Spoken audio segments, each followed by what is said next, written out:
एक घड़ी का अंकित मूल्य 1000 रुपये है। एक घड़ी का अंकित मूल्य MRP जो दे रहा है वो दे रहा है 1000 रुपये है। अब देखिए इस तरह के सवाल हमने आपको बताए थे, इस तरह से चलते हैं। अभी पीछे लास्ट क्लास में इस तरह क्वेश्चन हुए हैं। MRP में से पहला डिस्काउंट हटा दिया, दूसरा डिस्काउंट हटा दिया, और जितने भी डिस्काउंट दिए हैं वो हटाने के बाद यहाँ पे आ जाता है SP। हमने आपसे कहा था इसमें 3 तरह के सवाल बनते हैं कि कभी MRP नहीं देगा और ये तीनों चीज़ें देगा, कभी SP नहीं देगा ये तीनों चीज़ें देगा, और कभी MRP और SP देगा तो इन दोनों में से कोई एक डिस्काउंट पूछ लेगा। कोई भी एक चीज़ गायब कर सकता है इन चारों में से। तो देखिए यहाँ बता रहा है, कह रहा है घड़ी का अंकित मूल्य 1000 रुपये है। विक्रेता 2 क्रमिक बट्टे देने के बाद इसे 810 रुपये में बेचता है, जिसमें से एक 10% का है, तो 10% नहीं लिया तो लिया कितना 90/100। तो दूसरा हो जाएगा 100/100 और बराबर बेच दिया कितने में 810 रुपये में। इसको आप हल कर लो, आंसर आ जाएगा। 3 0 से 3 0 कैंसिल हो गया, 0 से 0 कट जाएगा, 9 से काटा 9 में 81, तो x बराबर आ जाएगा 90%। तो 90 यहाँ दिया तो कितना नहीं दिया 10%। बी ऑप्शन इसका सही है, दूसरे बट्टे की दर 10% है, आंसर है। अगला देखिए, कह रहा है एक वस्तु को बेचने के लिए उसका अंकित मूल्य 240 रुपये रखा जाता है, ठीक है। और दो, अब देखिए यहाँ फिर वही दे रहा है, MRP है, पहला डिस्काउंट और दूसरा डिस्काउंट जब आप इससे हटा दोगे तो इसका SP आ जाएगा। तो अंकित मूल्य 240 रुपये है, पहला डिस्काउंट 10% हटा दिया तो बचा कितना 90/100, और दूसरा 5% हटा दिया तो बचा कितना 95/100। तो कह रहा है बताओ मैं इसे कितने में बेचूंगा। निकाल लिए, हल करिए। 2 0 से 2 0 कैंसिल हो जाएंगे। इसको हमने काटा 5 से, यहाँ जाएगा 19, इसको 5 से काटेंगे यहाँ जाएगा 20, 4 से काटा 4 छंग 24, 4 से काटा 4 पंचे 20, ठीक है। तो ये आ जाएगा 6 × 9 × 19 और बटे 5। तो इसको जब आप कैलकुलेट करेंगे तो ये आ जाएगा। अब देखिए सबसे पहली बात तो ये है, इसका जो भी आंसर आएगा 240 से बहुत कम तो आ नहीं जाएगा, 3 रुपये हो नहीं सकता है, 34 रुपये 80 पैसे हो नहीं सकता है, और 5 का भाग जा नहीं रहा, आंसर पॉइंट में आएगा। तो इसका आंसर ए ऑप्शन आना चाहिए, 205 रुपये 30 पैसे, ठीक है। ये हमने अंदाजे से देखिए हम लोगों ने निकाला है। अब चेक कर लेते हैं आ रहा है कि नहीं आ रहा है। तो गुणा कर रहे हैं, सबसे पहले 19 का 9 में, 19 × 9, 9 9 81, 81 की 1 हाथ से लगा 8, 9 एकम 9, 9 और 8, 9 और 8 17 × 6/5। 6 का गुणा किया, 6 एकम 6, 6 7 42, 42 की 2 हाथ से लगा 4, 6 एकम 6 4 10, 1026/5। 5 का भाग दिया, 5 दूना 10, फिर 5 का भाग यहाँ जा नहीं रहा है, भागने जाई बिंदी, ठीक है। फिर 26 हो गया, तो 55 25, एक बचेगा 10 हो जाएगा, और 5 दूना 10, ठीक है। तो लगभग में 205.2 या 3 जो भी आ रहा है, ए ऑप्शन सही है हमारा, ये इसका आंसर है, ठीक है। इसको नोट कर लीजिए, ए ऑप्शन सही है। अगला देखिए, किसी वस्तु का मूल्य पहले 30% बढ़ाया गया, ठीक है। कह रहा है किसी वस्तु का मूल्य पहले 30% बढ़ाया गया, तो दाम हमेशा क्रय मूल्य पर बढ़ा के डालते हैं। तो 100 रुपये की चीज़ पर पहले हमने 30% दाम बढ़ा दिए, तो हमने दाम बढ़ा के डाला 130। अब उस पर 10-10% के 2 क्रमिक बट्टे दिए जाते हैं, क्रम से देने हैं। पहला डिस्काउंट दिया 10% का, तो 130 का 10%, 13 का डिस्काउंट दे दिया, 13 नहीं लिया तो लिया कितना 117। फिर दूसरा डिस्काउंट दिया 10% का, फिर से 10% नहीं लिया, इसका 10% आप निकालोगे 11.7 आ जाएगा। तो फिर से 11.7 नहीं दिया, ये यहाँ घटा लीजिए, कितना आ जाएगा। तो इसको जब आप घटाएंगे तो आ जाएगा 105.3। तो ये देखिए उसको क्या हो रहा है, अंतिम रूप से उसका मूल्य है 105.3, तो उसका मूल्य यही पूछ रहा है कितना बढ़ जाता है, तो 5.3% उसका मूल्य बढ़ जाएगा, ठीक है। तो इसका आंसर आएगा बी ऑप्शन इसका आंसर है, 5.3% बढ़ जाएगा। अगला देखिए, एक शोरूम में एक वस्तु का सूची मूल्य 2000 रुपये है और वह 20% और 10% के 2 क्रमिक बट्टों के साथ बेची जाती है। तो एकदम सरल सा सवाल है। सूची मूल्य यानी कि अंकित मूल्य दे रहा है 2000 रुपये है, तो पहले 20% नहीं लिया तो लिया कितना 80/100, फिर 10% नहीं लिया तो लिया कितना 90/100। आप चाहें तो इसको हल कर लीजिए या फिर ऐसे भी कर सकते हैं। 2000 है 2000 में से सबसे पहले उसने 20% नहीं लिया, तो 2000 का 20% आप निकालोगे आ जाएगा 400। तो यहाँ बचा कितना 1600। और फिर उसके बाद 10% और नहीं लिया, फिर 10% और नहीं लिया, तो इसका 10% हो जाएगा 160। तो ये 160 यहाँ और कम कर दीजिए, तो ये आ जाएगा 1440 रुपये। तो उसने ये वस्तु 1440 रुपये में बेची है, ये इसका आंसर है। तो चाहे आप इसको हल करते हैं और चाहे इससे लगाते, आंसर सेम आता। सी ऑप्शन सही है, 1440 रुपये इसका आंसर है। अगला देखिए, एक दुकान में प्रत्येक वस्तु 10% की छूट पर बेची जाती है। यदि मूल्य का भुगतान नगद राशि में किया जाए तो 12% की अतिरिक्त छूट दी जाती है। उस वस्तु का अंकित मूल्य 250 रुपये है, तो नगद भुगतान कितना होगा? तो आपकी इच्छा है, आप ऐसे करें। सबसे पहले मैं आपको ऐसे बता दे रहा हूँ कि 250 रुपये की चीज़ है, 10% की छूट दे दी, 10% नहीं लिया, यानी कि 25 नहीं लिया, तो उसने बेचा 225 में। और फिर 12% की एक और छूट दी, तो 225 का 12% निकाल लीजिए, तो आ जाएगा 12 पंजे 60, 60 जीरो हाथ लगा 6, 12 दूना 24, 24 और 6 30, 30 की जीरो हाथ लगा 3, 12 दूना 24, 24 और 3 27, 27 का एक और डिस्काउंट मिल गया, तो ये बेचेगा 198 रुपये में। तो 198 यहाँ से आ रहा है। और आप चाहें तो इसको ऐसे भी कर सकते थे, 250 रुपये की चीज़ है, 10% नहीं लिया, तो लिया कितना 90/100। फिर 12% की एक और अतिरिक्त छूट मिल गई, एक और नहीं लिया 12%, तो लिया कितना 88/100। आप इसको भी हल करेंगे, ठीक है, तो भी वही आंसर आएगा 198 रुपये।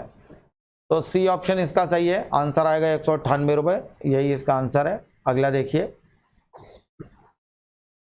कह रहा है, अभी मैंने आपको बताया था कि इस सवालों में क्या होते हैं। अब यहाँ देखिए एमआरपी दे रहा है, तो पहले चलती है एमआरपी, पहला डिस्काउंट, फिर दूसरा डिस्काउंट, और बराबर निकल आता है एसपी।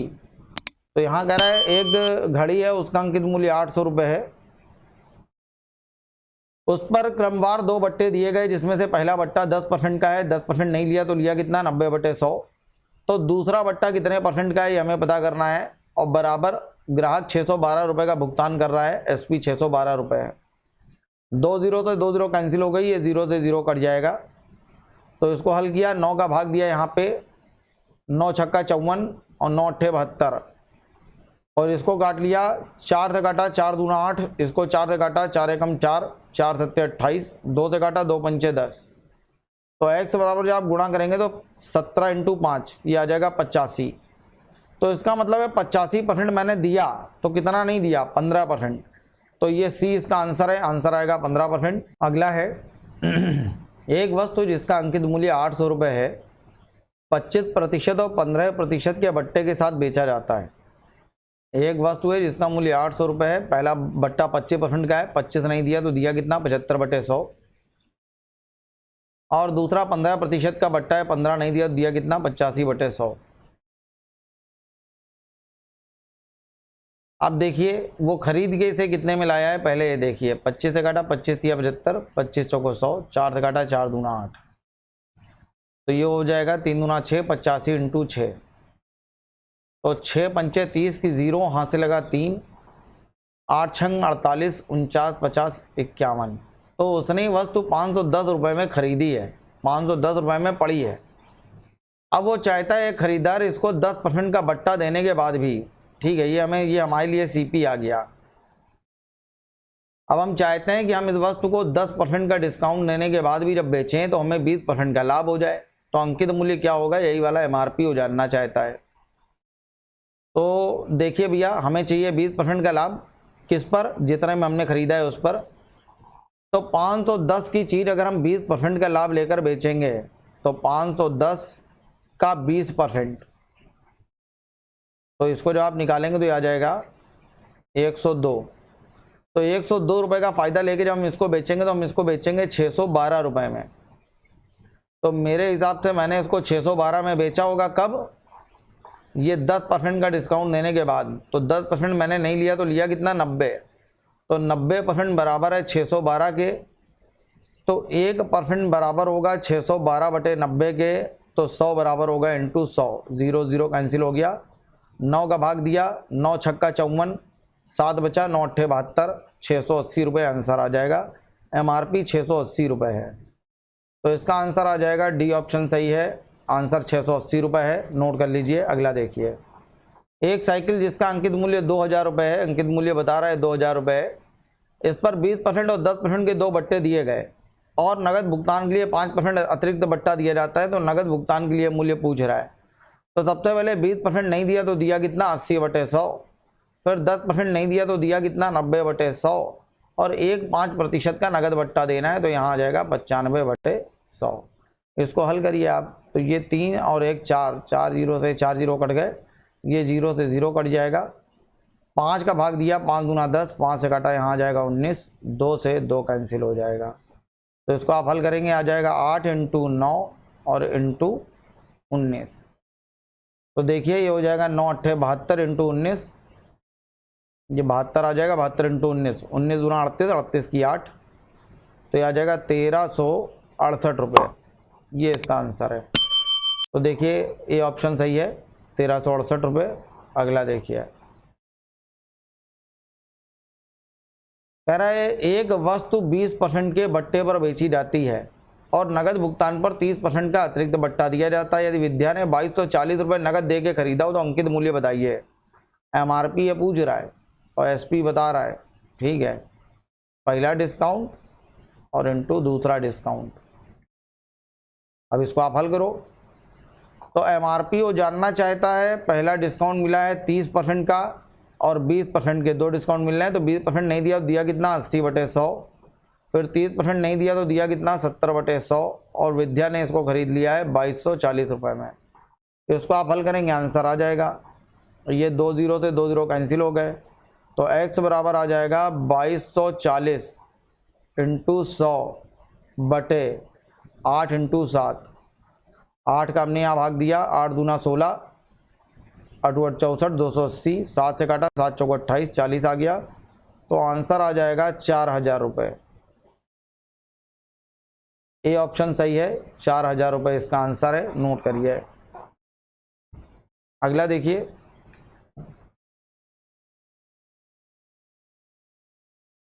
एक व्यापारी अपने व्यापार पर 20% की छूट की अनुमति देता है और अपने माल के अंकित मूल्य पर 6 सही 1/4 की नगद छूट भी देता है। इस तरह उसे 20% का शुद्ध लाभ मिलता है, तो अंकित मूल्य लागत मूल्य से कितना अधिक है। अब देखिए, किसी भी वस्तु का जो क्रय मूल्य है, हमने बताया था पहले चलता है CP, फिर MRP और फिर SP। तो कह रहा है 20% की छूट देता है और माल के अंकित मूल्य पर 6 से 1/4 की नगद छूट भी दे रहा है और फिर भी 20% का लाभ कमा रहा है। तो अगर हमें 20% का लाभ चाहिए, तो यानी कि सबसे पहली चीज़ तो ये 100 की चीज़ हम बेचेंगे कितने में, 100 की चीज़ हम बेचेंगे 120 में, सबसे पहली बात। अब यहाँ पे हमें 2 डिस्काउंट मिले हैं, ठीक है। सबसे पहले व्यापार पर 20% का डिस्काउंट यहाँ से लेके यहाँ तक में 2 डिस्काउंट उसको मिले हैं, तो पहले इसी को हल करिए। सबसे पहले 20% नहीं मिला, पता नहीं किस कीमत का 20% नहीं मिला, तो मिला 80/100 और दूसरा 6 सही 1/4%। अब इसको आप भिन्न में ही रख लें तो ज़्यादा बेहतर है। 6 चौको 24, 25/4, % का निशान हटाया बटे 100, तो 25 चौको 100, तो ये आएगा 1/16, यानी कि 16 में 1 नहीं मिला, तो मिला कितना 15/16 और बराबर हमने बेचा है 120 रुपये में। हल करिए इसको, 0 0 कट गया, 15 8 120 से 120 कट जाएगा, तो x बराबर आ गया 160। तो ये MRP हमने निकाल लिए, MRP 160 है। तो कह रहा है बताइए अंकित मूल्य क्रय मूल्य से कितने % अधिक है, तो निकाल लीजिए अंकित मूल्य क्रय मूल्य से कितने % अधिक है, 60% अधिक है।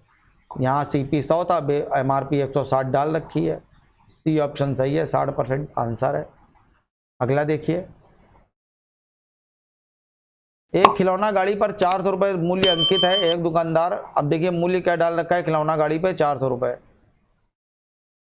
एक दुकानदार 8% की छूट की घोषणा करता है और गणेश पूजा के दौरान 8% की अतिरिक्त छूट दे रहा है, तो 8% नहीं लिया तो लिया कितना 92/100 और दोबारा फिर 8% नहीं लिया तो लिया कितना 92/100। 2 जीरो से 2 जीरो कट गए। अब इसको आप हल कर लीजिए, सबका गुणा करना है और बटे में आ जाएगा 100, तो इन सब का जब आप गुणा करेंगे तो ये आ जाएगा 92 × 92 आ जाएगा 8464 × 4, और जब यहाँ आप 4 का गुणा और कर देंगे तो ये आ जाएगा 33,856 और बटे 100, दोनों जीरो हटाएंगे, यहाँ आ जाएगा पॉइंट। कह रही थी वे 16% की एक छूट की घोषणा करे, तो यही 400 रुपये पर एक डिस्काउंट दे 16 रुपये का, तो यहाँ डिस्काउंट देगा 16 चौको 64 रुपये का। और यहाँ देखो डिस्काउंट कितने का मिल रहा था, 400 रुपये वाली चीज़ वो बेच रहा है 338 रुपये 56 पैसे में, तो उसको डिस्काउंट कितने का मिला है, डिस्काउंट निकाल रहे हैं हम लोग। तो उसको वास्तव में डिस्काउंट मिला हुआ है 61 रुपये 44 पैसे का, और यहाँ डिस्काउंट मिल रहा है 64 रुपये का। तो डिस्काउंट यहाँ 64 रुपये का मिल रहा है, तो ज़्यादा डिस्काउंट देना पड़ रहा है, तो कितने का नुकसान हो रहा है, तो 2 रुपये 56 पैसे की हानि हो रही है। ये इसका आंसर है। ठीक है, ये पहला वाला ऑप्शन सही है, 2 रुपये 56 पैसे की हानि होगी। ठीक है, ठीक है, तो इसका आंसर आ जाएगा, ये ऑप्शन सही है, 2 रुपये 56 पैसे। तो इसी के साथ आज की अपनी क्लास ख़त्म होती है। तो हम लोगों ने बहुत अच्छे अच्छे कॉन्सेप्ट पढ़े इसमें। तो कल जब हम लोग डिस्काउंट शुरू करेंगे तो और भी अच्छे क्वेश्चन धीरे धीरे आगे आने जा रहे हैं, और सारे क्वेश्चन मर्ज हो जाएंगे, मिसलेनियस चालू हो जाएगा। तो थोड़ा सा रिवीजन करते रहिए। ये डिस्काउंट में थोड़ा सा लोगों को ज़्यादा कन्फ्यूज़न हो जाता है कई बार। तो जब कोई क्वेश्चन में आपको दिक्कत हो तो उसको बार बार हल करिएगा, और उसके बाद भी अगर आपको लगे कि ये वाला क्वेश्चन हमको समझ में नहीं आ रहा है तो उसको बताइएगा, मैं किसी नए तरीके से आपको बता दूंगा। बहुत सारे क्वेश्चन को लगाने के तरीके होते हैं। तो ठीक है, मिलते हैं फिर कल। खुश रहिए, स्वस्थ रहिए, सुरक्षित रहिए। जय हिंद, वंदे मातरम, नमस्कार।